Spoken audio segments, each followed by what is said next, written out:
এরকম শোনা যায় যে মেহজাবিন চৌধুরীর ফ্যান্সরা নাকি বলে কেয়া পায়েল মেহজাবিনকে কপি করে। এটা কারা বলে? জোভন ভাই কি মাধবীলতা শুটিং সেটে ঠিকঠাক অভিনয় করতো নাকি তার ওয়াইফের সাথে ভিডিও কলে ব্যস্ত থাকতো, যেহেতু নিউলি ম্যারিড? মাধবীলতা নাটকে আপনি তাকে পারিশ্রমিক কত দিয়েছেন শুনতে চাও? মাধবীলতাতে পারিশ্রমিক হাই ছিল, আসলে অনেক হাই ছিল। সেটা হচ্ছে আমাদের নিতে পারবে না।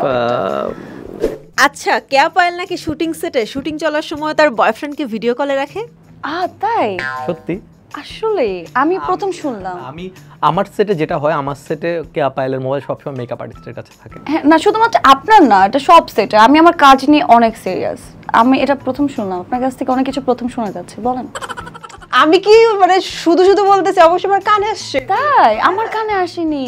আমার তো মনে হতে পারে যে নাটকের প্রমোশনের জন্য প্রবীরদা মিথ্যা বলতেছে, তার নায়িকার প্রশ্ন। না, আমি মিথ্যা বলি না, আমি কোনো যদি আনসার দিতে না চাই স্কিপ করে যাই, কিন্তু আমি মিথ্যা বলি না। এটা আমার একটা ভালো গুণ। জোভন ভাই কি মাধবীলতা শুটিং সেটে ঠিকঠাক অভিনয় করতো নাকি তার ওয়াইফের সাথে ভিডিও কলে ব্যস্ত থাকতো, যেহেতু নিউলি ম্যারিড? না, ভাবি আমাদের সাথে গিয়েছিল। ও রে। আর ভাবি অনেক কোঅপারেটিভ, অনেক। আপনি নায়কদের বউদের নিয়ে যান আপনার সাথে শুটিং এ? না, একটা তো অ্যালাউ করা উচিত। নতুন বিয়ে হয়েছে, একটা সুন্দর জায়গা আমরা শুটিং করতে যাচ্ছি, এই জায়গায় যদি নিয়ে না যায় আমাদের তো সমস্যা নেই, এটা তো আমাদের কোনো প্রবলেম হচ্ছে। তো ওখানে একটা সুন্দর জায়গায় যাওয়া উচিত আর কি আমার মনে হয়, যেহেতু ওরা সময় খুব কম পায়। সময় দিতে পারে না তো, আমরা তো ফ্যামিলিদেরকে সময় দিতে পারি না। আমরা সব সময় আমরা কাজ করি, সো আমরা যে জাস্ট ঘুমানোর সময়টাও পাই না বাসায় গিয়ে। মাধবীলতা শুটিং করতে তো পাহাড়ে গিয়েছিলেন, কোনো মজার ঘটনা শেয়ার করার আছে কিনা? পাহাড়ের শুটিং এক্সপিরিয়েন্স আমাদের জন্য মোটে মজা ছিল না।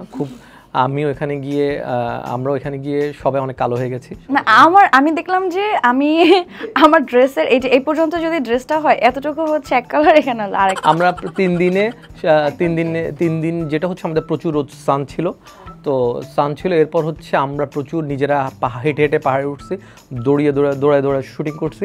আমার এখন মনে হচ্ছে আমরা একটা শুটিংয়ে বাইকে করে গিয়ে সময় কুলাতে পারছি না, তার বাইকে করে গিয়ে আর্টিস্টদেরকে নিয়ে গেছি। হ্যাঁ, সান ধরতে হবে আমাদের। সো যাতে করে দর্শকরা একটা ভালো জিনিস দেখতে পায়, এই জন্য আমরা অনেক কষ্ট করলাম সুন্দর একটা জায়গায় গিয়ে। এত রোদের মধ্যে রোদে পুরো শুটিং করেছেন, কিন্তু ট্রেইলার দেখে আপনার যে কি পরিমাণ সুন্দর লাগছে, এটা কেমনে ফুটিয়ে তুললো সে ক্যামেরায়? না, আমি তো কালো হয়েছি ওই শটটা দেওয়ার পরে। তো শটটা যখন হয়েছে তখন আমি ঠিকই ছিলাম। এবং আমি একটা জিনিস বলে রাখি, এই ইয়াতে জোভান এবং পায়েল দুজনের অ্যাক্টিং আপনারা অনেক দিন মনে রাখবেন। এরকম শোনা যায় যে মেহজাবিন চৌধুরীর ফ্যান্সরা নাকি বলে কেয়া পায়েল মেহজাবিনকে কপি করে। এটা কারা বলে? ওর ফ্যান্সরা বলে। তাই? আচ্ছা, তাহলে বলতে দেন। ওকে, এটা আমি থামাতে পারবো না। তো যদি কেউ বলে তাকে বলতে দেওয়া উচিত।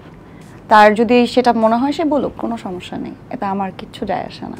মাধবীলতা নাটকে আপনি তাকে পারিশ্রমিক কত দিয়েছেন? এমন তো না, দাদা আমাকে আলাদাভাবে আমার যেটা পারিশ্রমিক আমি আনসারটা দিই। কেয়া পায়েল এখন জানে তাই দিয়েছি।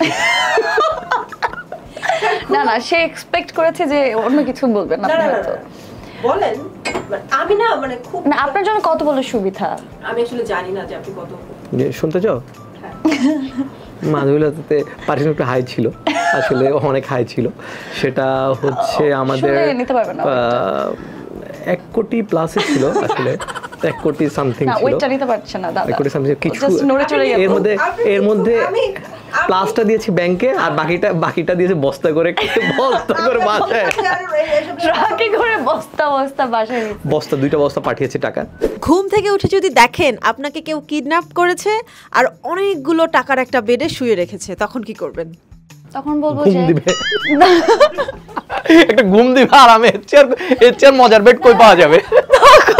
না, তখন উঠে চিন্তা করবো স্বপ্ন দেখতেছি মনে হয় আবার ঘুমাই।